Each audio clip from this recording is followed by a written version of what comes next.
ఈ దినము ఆయన స్వరం. సమృద్ధి అయిన ప్రేమతో మనం ప్రభువుని సేవింపవలెను. ఎక్కువ మంది దేవుని పిల్లలు దేవుని ఎండిపోయిన అనుభవం రూపంలో సేవించుట ఎంతో దుఃఖకరం.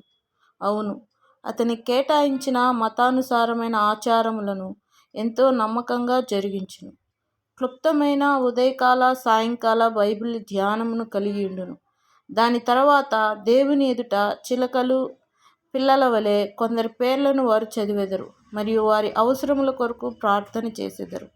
దానికి అదనముగా వారమునకు 1 లేదా 2 సార్లు 2 లేదా 3 సార్లు కూడా సంఘ కూడికలకు హాజరగుదురు. అతను ఇవన్నీ చేసిన తర్వాత దేవునిని సంతోషపరచుటకు సరిపడినంత పని చేసినని ఊహించుకొనును.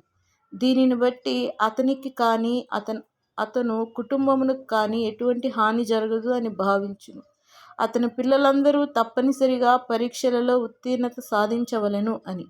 అతని ఉద్యోగంలో ఎటువంటి ఆలస్యం లేకుండా త్వరగా పదోన్నతి రావాలని కోరుకొనును. కాబట్టి ఇవి అన్నీ కూడా జరుగునని అతడు ముందే గ్రహించును. వీటన్నిటికి పైగా సువార్త పరిచర్య నిమిత్తం ఇతను కొంత పనిని చేసి ఉండెను మరియు ఈ కారణం బట్టి అతను గర్వం పొంది మరియు నమ్మకం కలిగి ఉండును. ఈ అంచనాలన్నింటికి భిన్నంగా ఏదైనా జరిగినప్పుడు వెంటనే దేవునిపై ఎక్కువగా దేవదూషణ చేసెదరు మరియు ఎవరైతే దీనికి కారణమగుదురో వారిని కూడా దూషించెదరు. దేవుని కొరకు ఏ పని చేయకుండా సోమరిగా ఉండుట కంటే దేవుని యందు భయం కలిగి ఏదైనా పరిచర్య చేయటం మంచిది. ఏది ఏమైనప్పటికీ దీనికంటే ఉన్నతమైన మార్గం కలదు. ఆ మార్గము సర్వోన్నతమైన ప్రేమ మార్గము. కొరింథీయులకు రాసిన మొదటి పత్రిక 12వ అధ్యాయము 31వ వచనం, 13వ అధ్యాయము 1వ వచనం. దేవుడు మనల్ని శిక్షిస్తాడని భయము కలిగి మతానుసారమైన కార్యక్రమాలను కొనసాగించుటను దేవుడు ఎన్నడూ కోరుకొనడు. ఒక భార్య తన భర్తను ఏ విధంగా ప్రేమించి సేవించునో అదే విధంగా ప్రభువును సేవింపవలనని దేవుడు కోరుకొనుచున్నాడు. ప్రార్థన.